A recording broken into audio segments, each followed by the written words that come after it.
Hey guys, welcome back in YouTube channel Nikku Choudhary reaction video. मैं हूं नताशा। मुझे पता है आपको टाइटल थंबनेल देखकर काफ़ी ज़्यादा गुस्सा आया होगा और आना भी चाहिए, क्योंकि मुझे भी ऐसा ही हुआ था।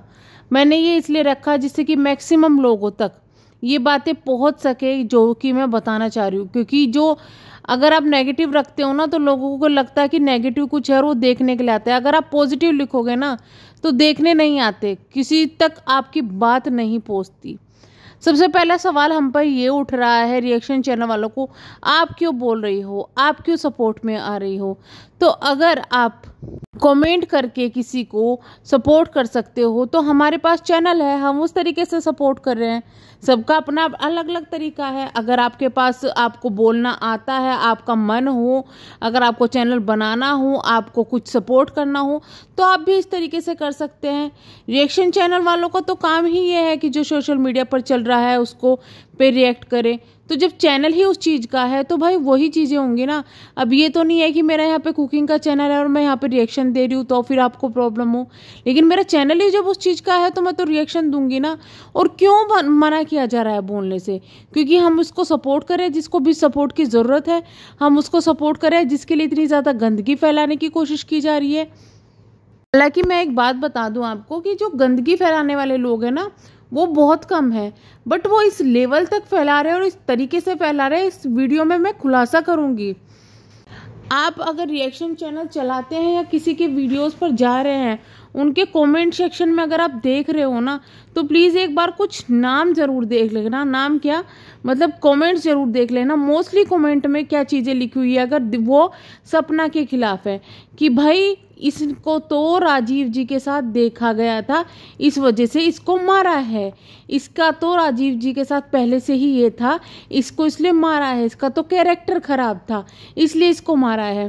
तो अगर वो इतने बुरे थे तो दोबारा शादी क्यों की? ये सवाल तो खैर बहुत लोगों के मन में है। सपना उसका जवाब दे चुकी है, लेकिन सपना के जवाब देने के बाद भी लोग ये इस तरीके के सवाल पूछ रहे हैं। तो ये सवाल का जवाब आप दीजिए ना कि अगर सपना इतनी ही बुरी थी, उसका कैरेक्टर इतना बुरा था, उसको कुछ नहीं पता था, दुनियादारी नहीं आती थी, वो इसी लायक की थी कि उसको पिटना चाहिए था, तो भाई सपना की दोबारा शादी अपने ही घर में करने की क्या ज़रूरत थी?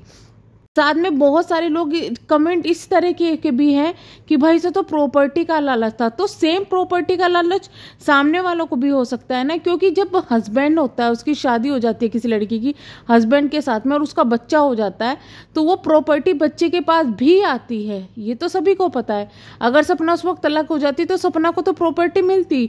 तो क्या पता इन लोगों ने लालच में शादी की हो। हर चीज़ के लिए ब्लेम सपना को क्यों लगाया जाए? ये कुछ पर्टिकुलर चीज़ें हैं जो हेट कमेंट्स करने वाले हैं ना, जो ये एक चल रहा है पीआर का, फेक पीआर का काम वो कर रहे हैं। और ये न्यू आईडीज तो बहुत कम है, जो आईडीज है ओल्ड है। और ये सपना के चैनल पर भी आप चेक करेंगे या फिर अपने चैनल पर या किसी के चैनल पर भी चेक करेंगे, तो ये इसी तरीके के कैरेक्टर पर उंगली उठाते हुए और उनके माँ बाप पर उंगली उठाते इसी तरीके के कमेंट है। तो आप लोगों से रिक्वेस्ट, अगर आप ऐसे कमेंट्स देख रहे हो ना, तो वहां पर जाकर उन लोगों को रिप्लाई ज़रूर दें। क्योंकि अगर आप सपना को सपोर्ट कर रहे हो, जो कि बहुत लोग कर रहे हैं, बहुत लोग परेशान है सपना के लिए, तो हमें आके टारगेट करने की वजह कि भाई आप क्यों बोल रहे हो, आप क्यों भाई हम तो उसके सपोर्ट में ही बोल रहे हैं, उसको सहारा ही दे रहे हैं। और मैं तो आज से ये चीज़ें नहीं कर रही हूँ, आज से ये वीडियो नहीं बना रही हूँ। मैंने तो तब भी बहुत किया था जब पहले सपना के साथ में कंट्रोवर्सी हुई थी। तो हमको इस चीज़ के लिए ब्लेम करने या कुछ बोलने से पहले आप लोग उनको जाकर प्लीज़ रिप्लाई दीजिएगा। क्योंकि वहाँ पर अगर आप कमेंट किसी ने कर दिया ना, तो उसके सपोर्ट में वहाँ 4 गंदे ही कमेंट्स हैं। तो वो चीज़ें आपको गौर करनी बहुत ज़्यादा ज़रूरी है कि आखिरकार इस तरीके की चीज़ें क्यों हो रही है। देखिए, हम ये नहीं कहते कि सपना के सास ससुर बहुत बेकारे हैं, मैं कभी उनको गंदा या कुछ नहीं बोलूँगी या कुछ भी ऐसा कुछ है, ठीक है, उन्होंने भी दुख झेला है। लेकिन जो वो हरकतें अभी कर रहे हैं ना, जो हो गया था पास में उनको भूल जाना चाहिए था। लेकिन जो हरकतें अभी हुई है ना, वे हरकतें बेकार है, जिस वजह से सपना को स्टेप लेना पड़ा। एक कमेंट और बहुत ज़्यादा आ रहा है, भाई इसको तो तीसरी शादी करनी है, इंक्लूडिंग मेरे पास इस तरीके तक का कमेंट है कि इसको तो लिविंग में रहना है जाके, इसलिए इसलिए यहाँ से छोड़ के जाना चाहती है, इसलिए ड्रामा करी है। तो सपना अगर यहाँ से छोड़ के जाती है ना, तो उसमें सपना का बेनिफिट ही होगा, क्योंकि उसके बच्चों का बेनिफिट होगा, और सास ससुर तो ये चाहते ही है। तो अगर आप सपना चली जाए तो बहुत अच्छी बात है ना, उसमें बुराई क्या है। आप लोग तो यही चाहते हो ना कि सपना चली जाए, तो आप लोगों को इतनी प्रॉब्लम क्यों हो रही है। और सपना तीसरी शादी करे, चौथी शादी करे, पांचवी शादी करे, आई थिंक लोगों को इससे कोई फर्क नहीं पड़ना चाहिए। क्यों उसकी लाइफ में इतना ज़्यादा इंटरफेयर करना कि वो नहीं कर सकती। क्यों नहीं कर सकती? जब आदमी 3-3 4-4 शादी कर सकता है तो एक औरत भी कर सकती है। वो सपना की चॉइस के ऊपर डिपेंड करता है कि उसको क्या करना है, क्या नहीं करना है। और जहाँ तक है लिविंग के बाद, आप सीधा सीधा किसी के कैरेक्टर पर जा रहे हो, तो अगर उसको इस तरीके के काम करने पड़ते तो वो अब तक इस तरीके से रहती क्या। तो थोड़ी सोचने समझने की बातें हैं, इससे ज़्यादा कुछ भी नहीं है। और मैं इतनी बातें इसलिए बोल रही हूँ, इसलिए ही मैंने इस तरीके का टाइटल डाला है, जिससे कि लोगों को पता चल सके कि किस तरीके से सपना को तोड़ने की कोशिश की जा रही है। वो भी सोशल मीडिया से अलग है, अभी नहीं आ रही है। उसका मेन रीज़न ये है कि उसको शायद थोड़ा टाइम चाहिए इन सब चीज़ों से एडजस्ट करने के लिए, इतने हेट से एडजस्ट करने के लिए। उसको बहुत ज़्यादा हेट पड़ने लगा था, इसलिए उसको भी ये चीज़ें बोलनी पड़ी, क्योंकि लोग उसको टोंट कस रहे थे, यही चीज़ें बार बार बोल रहे थे। ये तो जाना चाहती है इस तरीके से, इस वजह से इतने अपने घर वालों को बुला रही है, इस वजह से किचन अलग करा है। भाई उसने किचन अलग नहीं करा, तो उसको करवाया गया है, तो सामने वाले को गलती भी तो देखो। लेकिन नहीं, वहां सिर्फ टारगेट सपना को किया जाता था, इसलिए उसका मुंह खुला है, इसलिए वो इतनी परेशान होकर बोली है। इसका बहुत बड़ा रीजन ये पब्लिक भी है, जो इतना ज्यादा उसको परेशान कर दिया। मैं यहाँ पे एक कमेंट लगाऊंगी जिसको पढ़ने के बाद में आपको बहुत ज्यादा गुस्सा आने वाला है। और ये मेरे यहाँ का कमेंट नहीं है, ये किसी और के यहाँ का कमेंट है। और जिसने का कमेंट है उन्होंने इसको डिलीट करने के बजाय इस पर हार्ट दिया हुआ है, मतलब बहुत बढ़िया।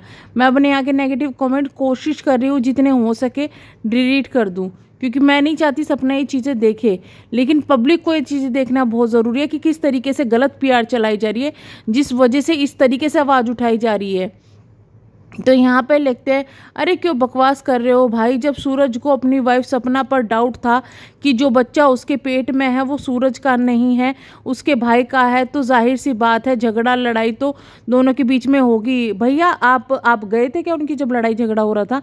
यानी कि आपको पता है कि इनके बीच में पहले से लड़ाई झगड़ा होता है, किस बात का होता है? रिश्तेदार हो उनके, क्या हो तुम? और सूरज के मरते ही कुछ टाइम का अफसोस भी नहीं किया गया, और देवर से शादी उसके साथ हर पल को ऐसे एंजॉय किया, पता नहीं दोनों देवर भाभी के बीच में कितना प्यार हो। आपने वीडियो का टाइटल नहीं देखा, लिखा है अच्छा है सूरज मर गया। अरे पति पत्नी के बीच लड़ाई होने से पत्नी ये सोचे कि मेरा पति मर जाए, और मर गया तो अच्छा मर गया। डूब मरो लोगों, सपना फेमस है उसके नाम से, अब तुम लोग भी फेमस होने के चक्कर में बिना सोचे समझे कौन सही कौन गलत साथ देने चले आए हो। तो सबसे पहले तो इस तरीके के लोगों को जवाब देने के लिए रिएक्शंस बन रहे हैं, बनते रहेंगे और सपोर्ट करते रहेंगे, क्योंकि बहुत लोग चाहते हैं कि सपना को सपोर्ट किया जाए। लेकिन जो इस तरीके के लोग हैं ना, इस सोच को रखने वाले लोग हैं, वो ही नहीं चाहते कि रिएक्शन वीडियो बने, सपोर्ट हो, जिससे कि सपना जब आए तो उसको ये पता चले कि हाँ कितने लोग उसको सपोर्ट कर रहे हैं। तो इस वजह से सपोर्ट किया जा रहा है। बाकी तो जिसकी जैसी सोचे, ज़्यादा सोच बदल नहीं सकते। और पता है इस तरीके के कमेंट में नीचे सपोर्ट में भी बहुत कमेंट आ रहे हैं जो इन्हीं के सपोर्ट में है। तो प्लीज़ अगर इस तरीके के कोई कमेंट देखते हो ना, तो आप लोग वहाँ पर जाके सपना के सपोर्ट में कमेंट्स करो, ना कि जो लोग सपोर्ट कर रहे हैं उनको आप लोग डिमोटिवेट करो। तो चलिए हम करते हैं वीडियो को एंड, मिलेंगे हम नेक्स्ट वीडियो में। तब तक के लिए bye bye, thank you so much.